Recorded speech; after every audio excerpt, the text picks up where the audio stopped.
The St. Louis Blues are the most dominant team in the NHL following the break, and I cannot wait to talk to you about it. Hey, this is Brayden Chen. Subscribe to Lock On Blues.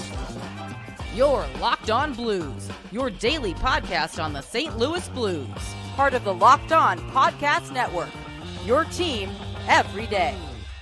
And welcome back to Locked On Blues. I am your host of Locked On Blues, Haley Taylor Simon, talking to you all things about our 13-2-2 wild card 2 St. Louis Blues. I hope everybody is having a great Wednesday today. I know that I am having a great Wednesday because the St. Louis Blues are still sitting in the wild card 2 spot. However, they are 2 points behind Minnesota with a game in hand, but this team is doing something very special. So for one, I'm in a great mood today. So today I'm going to talk about that win last night against the Canadiens, a 6-1 victory. Again, the Blues are 13-2-2. And of course, we need to look ahead. I am in such a good mood. I usually do not go live. However, I just could not contain my excitement. And I wanted to talk to everybody who is a St. Louis Blues fan, or if you're a hater, that is fine too. The more the merrier, but let's get into what happened last night, because last night's win just solidified to me how great this team is. Over the weekend, the Blues won both of their games 4-1, but last night with Jordan Binnington in net, the Blues had a 6-1 victory over the Canadiens. And I have to tell you, the Canadiens are actually in the second wildcard spot in the East. However, they looked like a team that was completely opposite of the Blues. They looked like the San Jose Sharks last night, with no due disrespect, but they did not look like a good team. In the first frame towards the end, again, the Blues, for whatever reason, and again, I'm very proud of how they were playing. These first frames don't seem to be going quick enough, but Jordan Kyrou was able to get his 31st goal of the season, giving the Blues a 1-0 lead. Keynote, it was assisted by my offer sheet guys, Philip Broberg and Dylan Holloway. And just to give you a little bit of a fun fact, Jordan Kyrou has now gone 3 seasons with scoring 30-plus goals.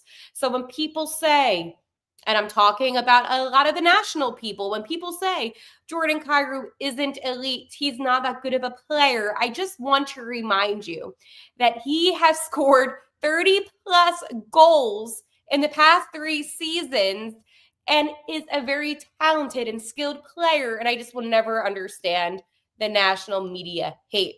We have a lot of comments, so keep on commenting. Anyways, Nick Suzuki, obviously one of the better players with the Canadiens, was able to tie up the game 1-1. And the only goal that the Canadiens scored, anyways, with only 6 seconds left to go, you might be thinking to yourself, hell, there's no way the Blues could regain the lead. Well, guess what? They did. And it happened from some of my favorite guys. Robert Thomas touched the puck. Philip Broberg took a shot. And guess what? Hollywood Holloway tipped it in net, giving the Blues a 2-1 lead after 20 minutes. And this was such a smart, intelligent play by all 3 players. And again, Philip Broberg has just looked absolutely phenomenal as of lately. And he's really, for whatever reason, just accelerating. And I don't know if it's because it's the momentum of the team itself, but he just looks awesome. Anyways, heading into the second frame, a couple minutes in, it is my boy, Robert Thomas, #RT season, scores the Blues' 3rd goal of the game, assisted by Broberg and Foxa. Keep Broberg assisting in mind. Then we have Texier. Yeah, that is right. Texier scoring again. And that was assisted by Cam Fowler and Mojo Matthew Joseph, giving the Blues a 4-1 lead at the halfway point of the contest, okay? Head of the third frame, and who other than Philip Broberg to score. It was fed to him by Jakey Neighbors, and then Robert Thomas with the secondary assist. And finally, the Blues are in a power play. couple minutes left to go in the contest. And Zach Bolduc scores his 15th goal of the season. And just so you all know I'm excited right now, but Zach Bolduc is third overall when it comes to rookies with the most goals scored so far this season. So again, he's under Celebrini and Matt Michkov. However, Bolduc has been excelling as of lately. I am telling you this. When I critique a player on Locked On Blues, the next game that they play in, they usually do phenomenal. But Zach Bolduc took it one step further, and he's just had such a great stretch. So I'm very proud of him. I feel like that time going down to Springfield and playing on the T-Birds did help him out tremendously. And it's been showing in these games. So anyways, I was assisted by Robert Thomas and Cam Fowler. So the 3 stars of last night's game was no surprise. Hollywood Holloway, 1 goal, 1 assist. Robert Thomas, 1 goal, 3 assists. And then for the first time ever in Broberg's career with a 3-assist game, he had 1 goal, 3 assists. And the Blues, they looked good. Both Thomas and Broberg had 4 points in last night's contest, which I just want to, again, I know Robert Thomas has done this before, but for, Philip Broberg, this was his first time. So very happy for him to be able to get that accomplishment. Because again, that's something that's not easy to do. I think that we kind of dismiss the complexity of how difficult it is to be able to actually, get a multi-point game. So this is the longest win streak, by the way, this team has now had since 2022. And I cannot believe it. Like the lucky 7 wins in a row. And again, that last prior win streak took place October 10th to the 21st in 2022. Anyways, after last night's contest, I know we like to talk about what the players really had to say. And Philip Broberg said, it starts with belief in this group. Just believe in the process and each other. I think it also starts with a lot of hard work, and I'm just happy we got the win. I thought we played great today. As a team, so very happy with the game today. I was cracking up last night. So Jamie Rivers obviously talks to, whoever the first star of the game is. And last night it was Philip Broberg. And Jamie's awesome. He's like, this was such a good game. And he's so enthusiastic. But you have to remember that these athletes just have like a certain focus about them. And he's just very calm and collective. And he was like, yeah, it was a good win. Meanwhile, I'm out here buzzing. But again, that just goes to show how these athletes are. Coach Montgomery said, I think we've just looked at controlling our own games. And he's referring to the fact that Calgary did win last night. Thanks, Seattle. I have not had a conversation with a player about Calgary, about Minnesota and Vancouver and Utah. I'm sure they're talking about it amongst themselves, like us coaches talks amongst ourselves, but we're all together. It's been real business-like about the present. So again, one of those things where I am obviously following what has been going on, just due to the fact that at the end of the day, you do have to keep in the back of your mind, despite how exciting this winning has been, how the other teams are doing. And again, I am going to talk about that in my next segment. But again, last night's win just showed me how dominant the Blues looked. And I have to tell you, this is one of the most exciting things. And again, I'm not discrediting the Habs in any way. I still think they're, a fine team. But it is truly amazing, especially when you look at Robert Thomas. A little fun fact about RT. He's 1 assist away from tying Pronger for 10th all-time in franchise history with assists. So when you're talking to me about the guys on the Blues, and if you listen to yesterday's episode when I yelled at Nick, I'm going to be honest, I yelled at him because I did not agree with his take about the fact that Robert Thomas is an elite, that Jordan Kyrou isn't a good player. I feel like people discredit the Blues as players because they're not a team like the Maple Leafs or the Rangers or the Oilers. They're not like this big market team. So a lot of these players, despite the fact that they've been having tremendous seasons, they don't get looked at because we're not that big of a market. And that bothers me a lot. And one thing that I said to Nick, I said, we have guys on the St. Louis Blues who are Stanley Cup champions, one of which, Robert Thomas. And of course, we cannot forget about Jordan Binnington. And I know there's other guys, but my main point is this. When you hear a statistic like that Robert Thomas is 1 assist away from tying the great Chris Pronger when it comes to 10th overall franchise history with assists, and you want to tell me that he's not an elite player. Oh, he wasn't on Team Canada for the Four Nations face-off. He was injured. And I just don't understand this forced hate on the Blues. I'm a Blues defender because I'm a Blues fan. However, I can tell you this. When you look at the Blues roster, sure, you're not going to see names like a Connor McDavid, a Brad Marchand. You're not going to see those type of names, right? You're going to see names like a Robert Thomas, a Jordan Kyrou, a Dylan Holloway, even a Ryan Suter, a Cam Fowler, a Binnington. The point being, you're not going to see the names that when you look at them, you're going to think, elite, whatever, because that's what the national media likes to put in people's head. Austin Matthews.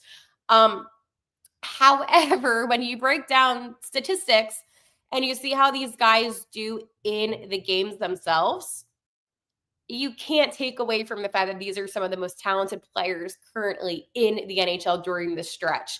So I'm going to get into that because it is important that we do have a conversation about what this stretch has meant for the Blues. So again, leave me a comment since we are live on your thoughts about this 13-2-2 stretch while I tell you about my friends over at Indeed. You just realized your business needed to hire someone yesterday. How can you find amazing candidates fast? Easy. Just use Indeed. When it comes to hiring, Indeed, it's all you need. Stop struggling to get your job post seen on other sites. Indeed Sponsored Jobs puts your post at the top of the page, and it helps you reach the right candidates faster. I've been in a spot where I need to hire somebody yesterday, and the pressure was on me, okay? And every day without the right person, it is a setback, and that's exactly why Indeed Sponsored Job comes in handy. They make sure your post is seen by the right candidates right now. Now you can speed your hiring process with a $75 sponsored job credit. Just go to Indeed.com/lockedon right now and support our show by saying you heard about Indeed on this podcast. Terms and conditions apply. Hiring Indeed, it's all you need. All right, so let's talk about the fact that our St. Louis Blues are 13-2-2. Yesterday, they defeated the Canadiens, who were in Wildcard 2 in the East, with a 6-1 victory. They defeated on Sunday Nashville 4-1, Saturday Chicago 4-1. The Canucks, okay, that game actually annoyed me. And it's, you know what, I should have named that episode What the Folk, because what the folk. But if it wasn't for Jay Folk sending that puck into the bench, the team would have won in regulation. However, they got the win in overtime. Thank you, Philip Broberg. They beat the Preds again 4-1, the Ducks 7-2, and that's the game where they honored Captain Braden Shen. The Wild, a 5-1 victory. They did lose to the Penguins and the Kings back-to-back games, 5-3 loss to the Pens, and a 2-1 loss to the Kings. However, they beat the Ducks 4-3, beat the Kings 3-2, Stars lost 6-3. I know Dallas is a tough team to beat. They beat the Kings 4-1, Capitals they beat 5-2, the Kraken 7-2, and the Avalanche 3-1. Now, why am I telling you all of these games? Why am I going over how the Blues did? It's simple. It's a very simple reasoning as to why. It is because the St. Louis Blues are one of the most dominant teams in the NHL at the moment. This is a team that has momentum. This is a team that's unstoppable. And you know what? People like Nick yesterday said, Hale, the St. Louis Blues haven't beat any teams that are good. Okay. They beat the Canadiens, who are in a playoff spot. They beat the Canucks, fighting for a playoff spot. They beat the Nashville. the only thing about the Predators, I know they're not a good team, and I hesitate on that one. It is because they have guys like a Stamkos, so I kind of can't count them out because like they still have good players. They beat a team like the Minnesota Wild, who are in wild card 1 right now.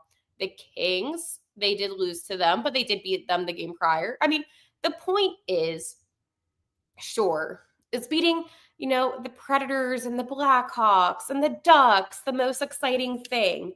No, okay, it's not. But I will say this, 2 points is still 2 points. 1 point is still 1 point. Anytime you can get a point in the NHL, it is still a good thing. So I don't understand this argument people like to have with me when it comes to the Blues' success as of recently. Oh, they have an easy schedule. Okay.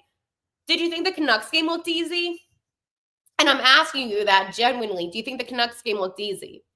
Do you think their win over the Wild, 5-1 win over the Wild? Do you think that was easy? I mean, for the Blues, yeah, because it was a 5-1 victory. But again, the Wild were so much better than the Blues all season.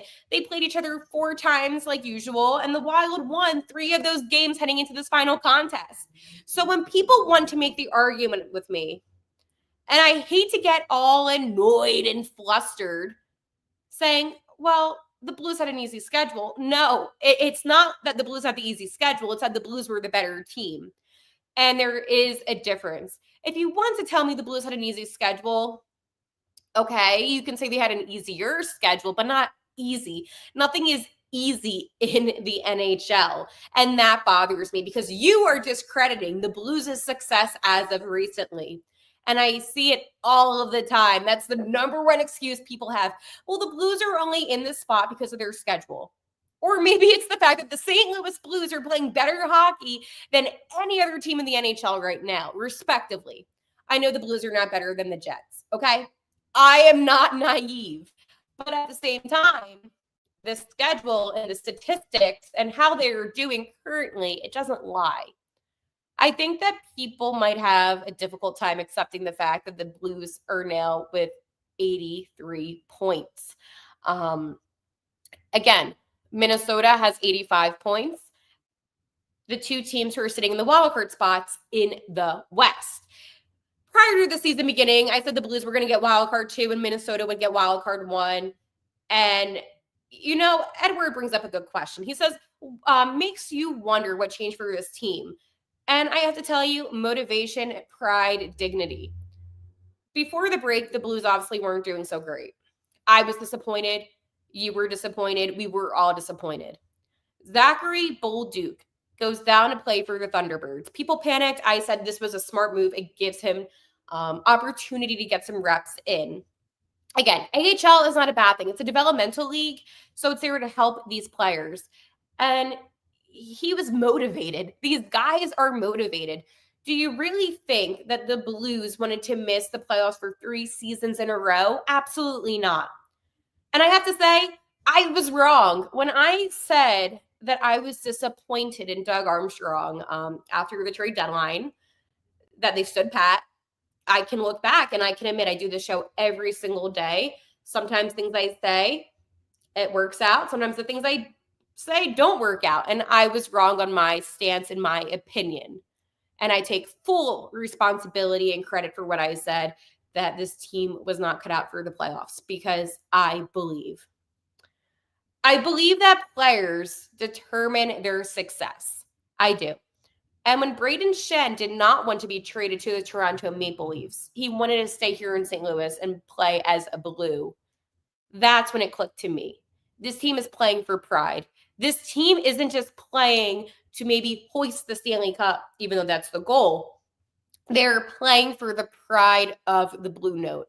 It's funny. When Torrey Krug didn't want to waive his no-trade clause to go to Philadelphia, he said how much he loved the Blue Note and playing here in St. Louis. Braden Shen, he didn't want to waive his no-trade clause to go to Toronto, even though the Maple Leafs have statistically better odds to win the Stanley Cup. It's because there is a sense of pride in playing in St. Louis that these players all seem to have, as they should. So when I even question that too, what changed for the Blues? What made them more motivated? What made them play better hockey? I really think it's their pride. I think that they knew it was possible to come back from this break and to play really good hockey and to potentially get into the playoffs. Now, it's not set in stone, okay? Like 9 games left. However, as of today, I believe one of the websites, I have to double check it, Puckadoo maybe, has it at 81%. An 81% chance of them making the playoffs. So, again, leave me a comment. What do you think changed for the Blues? I think it is a sense of pride that these players have had. But tomorrow, there is a game in Nashville. I know these two teams have played each other a lot in the past 10 days. But before I talk to you about my thoughts about this Nashville game, trade coffee. If you're like me, your mornings have to start with a good cup of coffee. But I got tired of settling for grocery store brands that just weren't cutting it. That's why I turned to Trade. And let me tell you, this coffee is next level. Trade is the #1 specialty coffee marketplace in the U.S., bringing you fresh coffee from over 50 of the country's top roasters. Their experts have taste tested thousands of coffees, curating over 450 amazing roasts. Whether you're new into coffee or you know exactly what you like, they'll handpick the perfect match for you. The subscription makes it so easy. No more last-minute grocery shopping runs and settling for whatever's on the shelf. So right now, Trade is exclusively offering our listeners 40% off your first order at drinktrade.com/lockedonnhl. Again, that's drinktrade.com/lockedonnhl for 40% off your first order. drinktrade.com/lockedonnhl. Tomorrow night, the Blues in Nashville. And I, for one, feel good about this game for a couple of reasons. One, St. Louis has a ton of momentum right now. I think, however, with the Blues' 7-game win streak, it's doomed to come to an end eventually. I don't think this team's going to win out, right? I mean, it's a possibility. I'm never going to say never, but I do think it's going to be a little bit difficult for them to do that. And when it comes to the Nashville Predators, as I mentioned, I hate calling them a bad team because despite them not having a good season, they still have some good players. Philip Rose, Forsberg, it was a Broberg, Steven Stamkos, Jonathan Marchessault. They did win last night 3-1 against the Canes, and the Canes are a relatively good team, right? So I feel like, again, you just can't say any team is a bad team. We call San Jose a bad team, and yet we kind of always struggle against the Sharks. So, again, I'm not that kind of person. I don't have that mentality. However, I think it is a very much winnable game. But again, I think the only thing in my head right now is the fact that the Blues, they have been winning so much as of lately, which makes me a little bit nervous. I'm not sure about who will be playing tomorrow night. I would love to see Dvorsky back in the lineup. I also feel like Joel Hofer will get the start in net. And I really like what's going on with Hofer and Binnington right now. I have to tell you, I like the rotation. But other than that, I don't really expect any other lineup changes. Letty's back. That's why Kessel was out. Again, the most important thing that the Blues can do is just continue to get those points. But looking ahead isn't just about the Blues, right? Because we have other teams, but really fast to give you a quick kind of synopsis of what's happening with the Blues. Preds tomorrow. On Saturday, they're in Colorado, taking on the Avalanche, 3:30 game. Next Tuesday, they have the Red Wings here in St. Louis, Penguins here in St. Louis, and Avs in St. Louis with a 3-game homestand. Then they're on the road the following week at Winnipeg, at Edmonton, and then at Seattle. And finally, their last game of the season is here in the Lou, hosting Utah. So again, not a lot of games left. However, each game is more important than the previous game. But let's go take a look at the Calgary Flames, because this is a team that you just have to hope loses. Last night, as I said, they won an OT. It was a disgrace, Seattle. I was very disappointed in you. I have to tell, that was so disappointing to me. I'm sorry. And I hate to beat around the bush.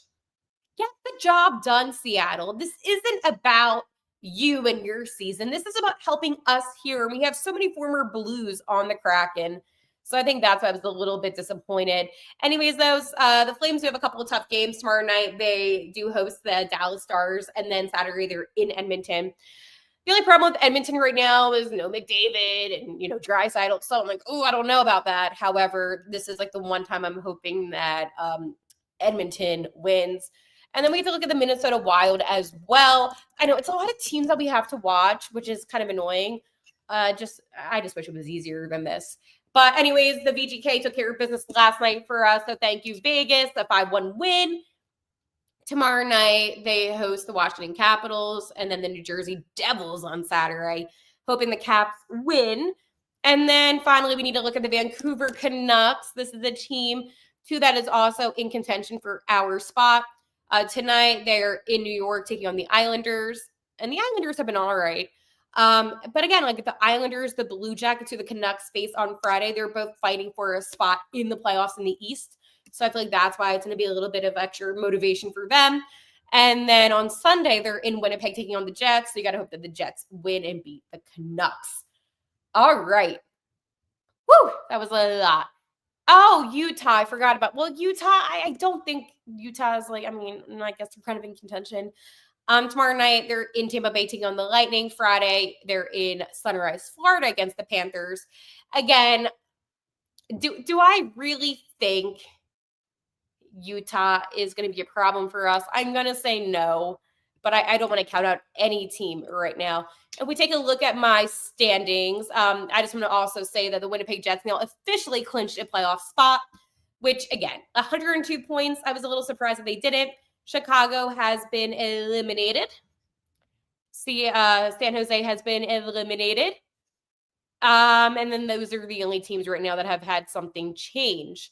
But anyways, when we look at our wild card spots, okay, we have 83 points sitting in that second wild card spot.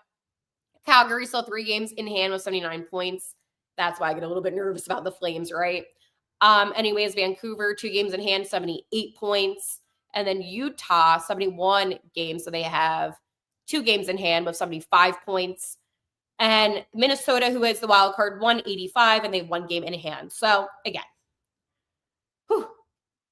just a lot going on. But I am going to be super excited to talk to you about tomorrow's game.